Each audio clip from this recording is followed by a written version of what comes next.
everyone, this is Maki. Today I'd like to talk about some news related to the Gundam series. The topics I'm going to talk about are divided into three main parts. First, let's talk about the news regarding the Seed series. Director Mr. Mitsuo Fukuda posted some updates about the epilogue cut on his X account.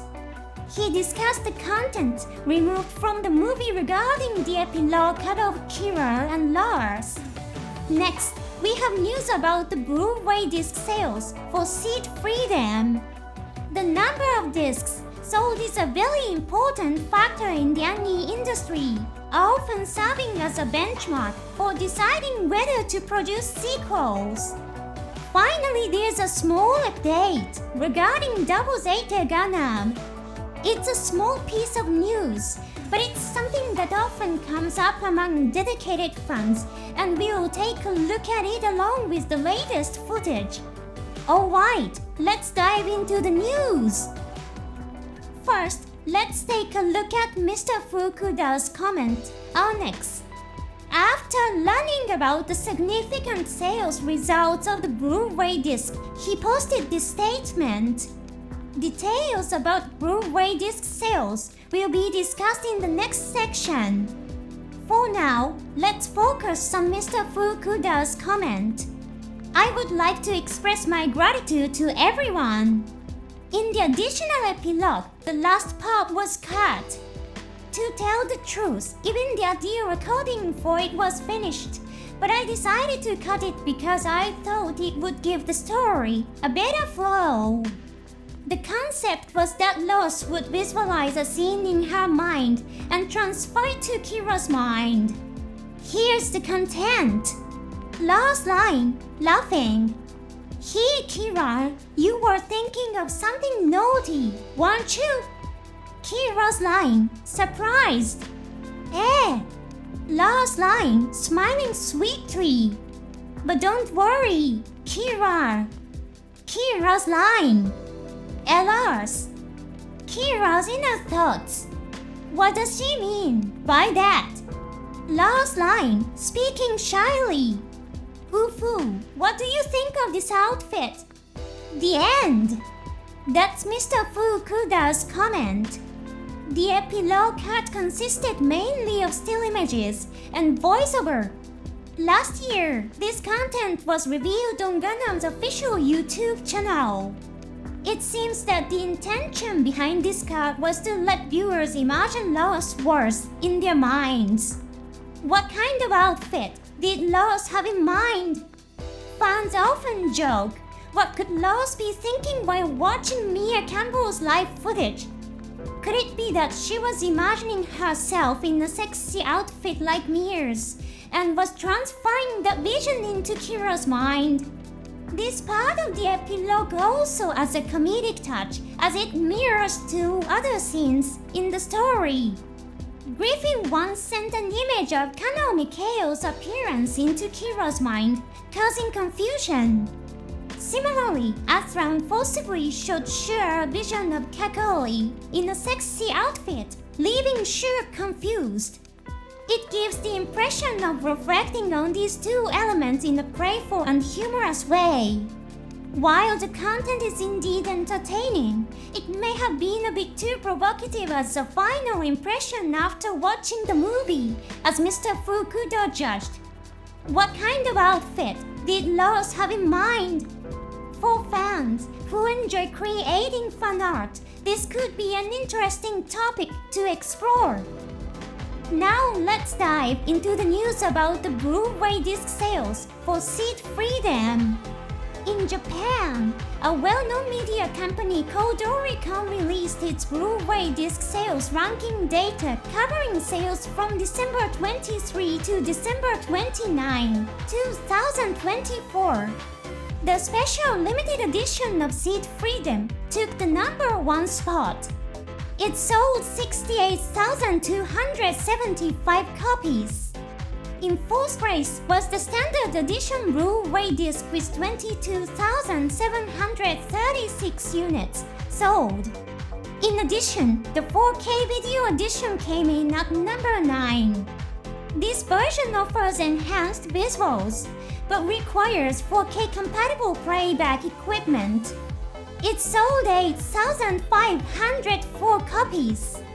A total of 99,515 copies were sold. In addition, several articles reported that total sales exceeded 100,000 copies.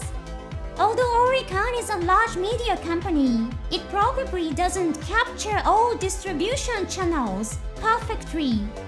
Also, the ranking does not include the DVD edition. Only 485 copies remain to reach the 100,000 mark. It wouldn't be surprising if the DVD version sold around 500 copies. Considering this, it's almost certain that sales have surpassed 100,000 copies. Mr. Fukuda's comment we discussed earlier was made in response to the announcement of these sales records. Many fans are undoubtedly looking forward to the continuation of the Seed series. Last year, it was announced that Freedom Zero, a prequel to the movie, would be released. During the stage introduction for the film, Mr. Fukuda repeatedly mentioned that this work began to be written right after the conclusion of the Seed Destiny TV anime. It depicts the process of Shin regaining his cheerful personality after the war in Destiny. It was originally created as part of a mobile suit affiliation project. While Freedom Zero sells as a prequel and is something to look forward to, fans are naturally eager to see what happens after Freedom. I share the feeling wholeheartedly. So what are the criteria that determine whether a sequel will be produced in the Japanese anime industry? Blu-ray disc sales are an important factor in this evaluation. Although companies don't usually disclose the exact criteria, there are some hints. One example comes from a program broadcast on a Japanese internet platform called Nico Nico Doga. Hikaru Kondo, a representative of the animation studio UFO Table, shared insights on Blu-ray disc sales. UFO Table is a company known for producing popular anime such as the Fate series and has also been involved in the production of Gundam titles such as Seed and Witch from Mercury. Here's what Mr. Kondo said. On the internet, it's often said that selling 8,000 copies is considered a hit, but in the short term, that would still be operating at a loss. Typically, a project is in the red unless it sells at least 10,000 copies. Only 1 or 2 works every 3 months sell 20,000 copies. This means that any that crosses the 10,000 copies threshold and turns a profit are more likely to have their sequels looked at favorably than completely unknown projects. With Seed Freedom's Blu-ray discs reaching sales of 100,000 copies, the franchise is in a strong position.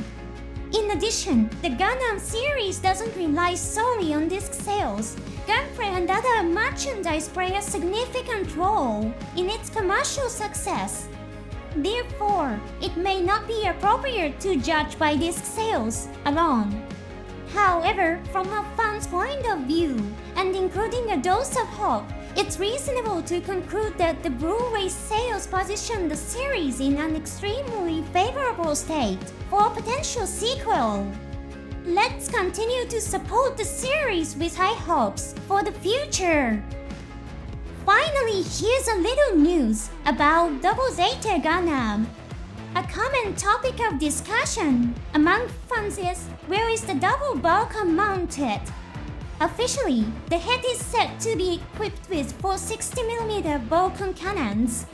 However, even in close-up shots of the head, there's no sign of anything resembling Vulcan gun barrels. In fact, there isn't a single scene in the entire Double Zeta Gundam TV anime where the Vulcan guns are fired. This has led many fans to question whether the Double Vulcan is actually equipped at all. Although the Double Vulcan is present when Double Zeta Gundam appears in games, no work has ever explicitly shown the location of the gun barrels. This changed with the game You See Engage, which features a scene where the Double Vulcan is fired. This game is described as officially dealing with the formal history of the Universal Century. Double Zeta Gundam appears in an event called Crossover UCE. The story of the event revolves around an accident within the Universal Century database, so it's more of a simulation-based narrative than an official history. However, the mobile suit specifications generally adhere to the official settings. In this game, Double Zeta Gundam is shown firing the Double Vulcan at enemies.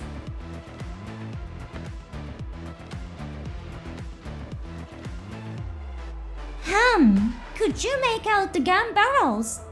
With this official footage, it was confirmed as a fact that Double Zeta Gundam is officially equipped with the Double Vulcan. At the very least, it was proven that it was not a configuration error. Maybe the staff of Sunrise and Bandai decided that it would be more amusing and playful to leave the barrels of the Double Vulcan undefined. For model kit enthusiasts and customizers, the question, where is the Double Vulcan's barrel, will likely remain an ongoing mystery. Thanks for sticking with us to the end. See you next time!